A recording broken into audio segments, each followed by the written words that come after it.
I want to ask you a question. Suppose right now the time is 5 p.m. After 100 hours, what would be the time? What do you say? I will say the answer 9 o'clock, 9 p.m. it will be. How did I get that answer? It's easy question. You know that answer. You will see what matters is 24 hours. Each 24 hours you will come back to 5 p.m. So only thing I need to remove, because every 24 will come back to 5 p.m. It's a periodic thing. So how many 24s are there? If you check, there are 4 24s are there. If you divide 100 with 24, you will get 4 times what? 1696. So you get a remainder 4. This remainder is what matters. This remainder I will add with 5 p.m. Then I will get a 9 p.m. Plus 4 I will get a 9 p.m. 9 p.m. is the time now, or after 100 hours. After 1000 hours, the same work I will do. After 36 hours, same work. So we will remove these 24s. This is what modulo arithmetic is. So when you divide a number with another number, the remainder that matters. Or in another word, this modulo arithmetic we will say arithmetic of remainders. This is very important in computer programming and all. So we are not going in depth how they work with that, but instead we will see this modulo arithmetic, how to work certain situations with our problems given. The first thing that you should understand is the notation. See, if A, B, P, R are some integers, I may be able to write A as some BQ plus, let me put the letter Q, BQ plus R. That means an integer can be written as some integer B into another integer Q plus R, where R is the remainder. This is our division lemma. So from here I can say A mod B is equal to R. This is the notation that you see. That means when you divide A with B, the remainder is R. I'll take some example. Suppose I write here 23 mod 5. You know what would be the answer? You divide 23 with 5. What remainder comes? I am not worried about quotient. What remainder comes? 3 comes. You see, 23 when you divide by 5, I get 4 times 20, remainder is 3. So this is what I get. If I write 46 mod 7, what would be your answer? 7 how many times in 46? 6 times. 7 6 are 42. Then what is remainder? 4. So if I write 100 mod 9, what would be your answer? You check how many times? 99, right? 11 times 99. So what is remainder? 1. So this is how we write the modulo arithmetic or the situations. This is the first thing that you should understand. Even with the negative numbers also we can have situation. We can have some example. I will take one example for a negative number also. How to deal with it. Suppose I write a minus 9 mod 4. How do we do this? Minus 9 mod 4. I will write like this.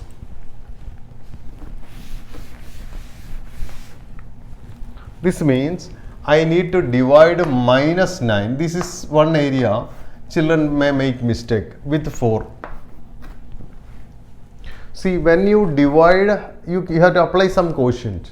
When you apply that quotient and multiply this quotient and write here, that number should be smaller than 9. Smaller than minus 9, negative 9. So if I put here 1, what do I get? 4. 4 is bigger than minus 9. You cannot write that. If I put 2, it will become 2 into 4, 8. 8 is still bigger. So I cannot go for that. If I put 0, 0 into 4, 0 if I write. 0 is also bigger than minus 9. So what number I should? I should try with the negative 1. If I put a negative 1, I will get a negative 4. If I put a quotient as negative 1, negative 4. Negative 4 is again bigger than negative 9. So negative 1 also is not correct.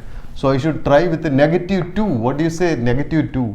I get a negative 8. Negative 8 is bigger than that. 2 is also not correct. So I should try with the negative 3. Negative 3 means what do you get? You get a negative 12. So now you can subtract bigger number minus smaller number. So the answer is 3. So this is nothing but 3. You can try like this for negative numbers also. Negative modulus form also. This is the first thing to be understood. Next thing that I am going to speak is congruence modulo. I will explain what is congruence modulo. Look here. Suppose you have two different integers.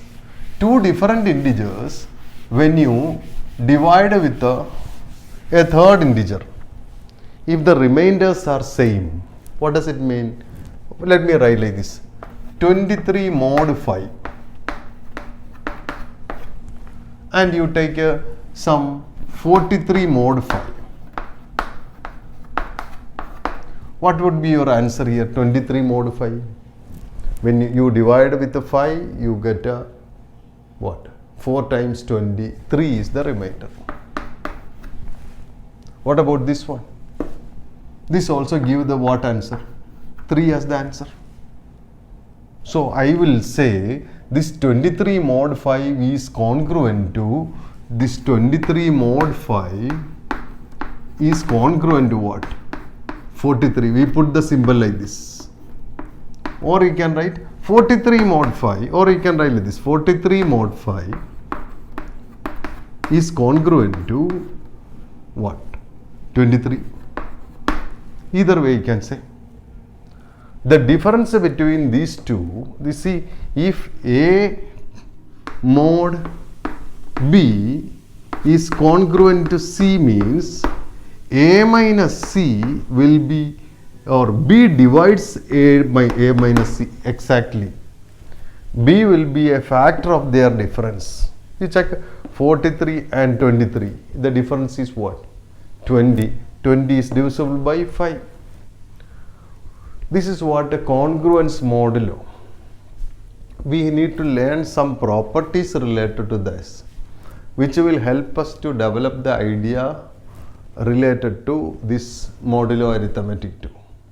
So congruence modulo, once again, when two different numbers are divided by the same number, you get the same remainder. That way you can say. If A and B are two different integers, when you divide it with the C, you get same remainder R. Then you say those two numbers are congruent with respect to that divisor. Whatever you used to divide, here I used 5. Okay. Now, as a definition you can write. Now let us see some of the important properties related to that. Okay.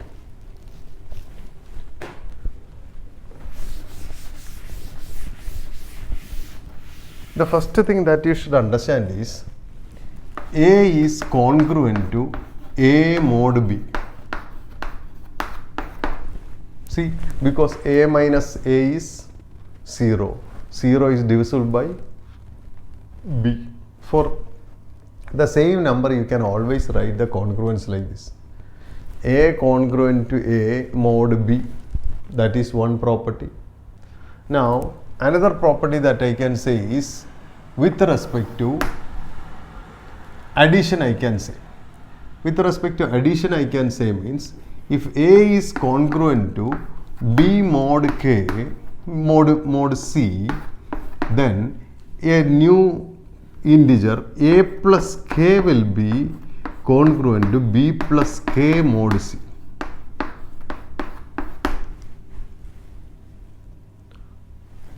If A is congruent, I'll tell an example. For example, if I write here 23 congruent to, I'll say 5 mod 6. Is it correct? 23 minus 5 is 18. 18 is divisible by 6. Now you take a constant 2. 23 plus 2 is congruent to 5 plus 2 mod 6. Is it true? 23, this is 25. 25 minus 7. Still it is what? 18. So 18 is divisible by 6. That is possible. Similarly, I can do for multiplication also. I can do 23. So A into K congruent to B into K mod C. Let us take this example. 23 into 2 is congruent to 5 into 2 mod 6. See, if you divide, sorry, if you subtract, what do you get?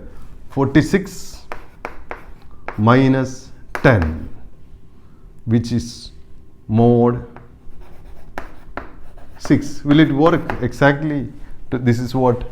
36 mod 6. You get definitely 0. So it works. Please remember, when there is no remainder, the answer will be 0. That means it's a factor of it, or this is a multiple of it. So this is true. This is true for exponential form also. If A is congruent to B mod C, you can write A power K will be congruent to B power K mod C. The same example, you would take a 23 square congruent to 5 square mod 6. So this, if you do 23 square minus 5 square, is it correct? 23 square minus 5 square, I can write 28. What? A plus B into A minus B. Now what is A minus B? Into 18. That is divisible by what only? 6, because the difference is coming. 18 is divisible by 6 means this product is divisible by 6, or 6 is a factor of this product. So these three important things for addition means for subtraction too. Multiplication and for exponential form, this property exists with this congruence form. So what we are going to do is we will try to work out certain questions related to that. Okay, let me take some questions related to this. Some good questions which are very easy. I am not working. For many children this chapter is a very easy chapter only. So I am just trying to work out some different question which looks different or which reads different, just to understand. Let me write some question related to that. So one question which I want to put it up is this one. Find the least positive integer mod 11 to which 282 is congruent. When you see it as a question, you feel it's something different, something difficult. Actually, it is simple only. Please understand. Find the least positive integer mod 11 is congruent to 282. That means we don't know that positive integer. Let me take it as x. So x mod 11. This should be congruent to 282. Children, you should understand this can be written like this also. 282, you can write this mod 11 here also. This is also correct. Because here the difference is 282 minus x. This or same thing only will come here also, 282 minus 6 only. So you can either, the difference only you are worried. You are not worried about this minus that or that. The difference should be divisible by 11. So you can write like this. Now you should understand what should be x. Now it's easy. You just divide this with 11. How many times in 28? 2 times or 280. I'll do that. You divide by 11. 2 times 22. So what do you get? 6. 2. How many times? 5 times. What do you get? 55. So 7. So this means this x should be what? 7. So from here we understand that 7 is the smallest number that is possible. Which is, well, you can get bigger numbers also, but they asked the least number. Least number is the simple remainder, that's all. Okay. Now let us try another question.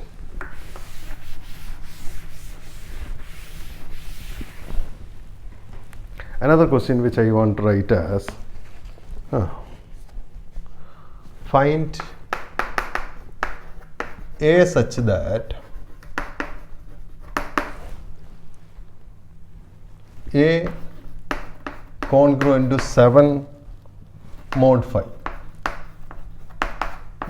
Maybe it's a repetition, it's a simple question only. Find a such that a mod 7, a congruent to 7 mod 5. What should be your a? What can be the? How do you do it? You will say a minus 7 should be divisible by 5. Or I can say a minus 7 will be 5 times some k. So a will be what? 7 plus 5k.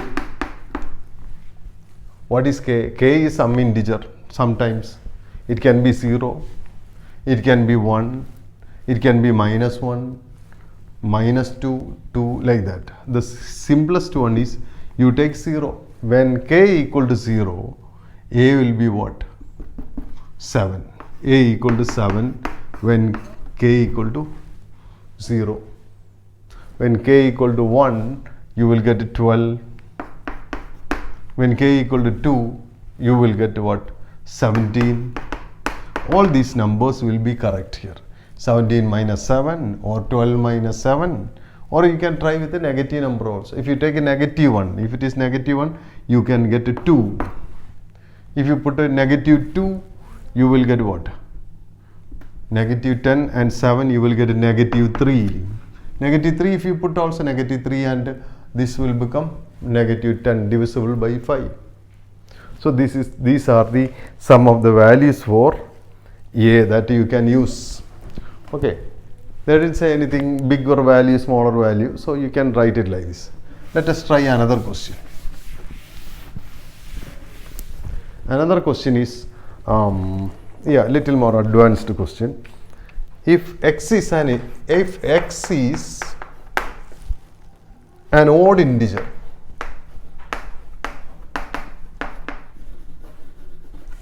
x is an odd integer, prove that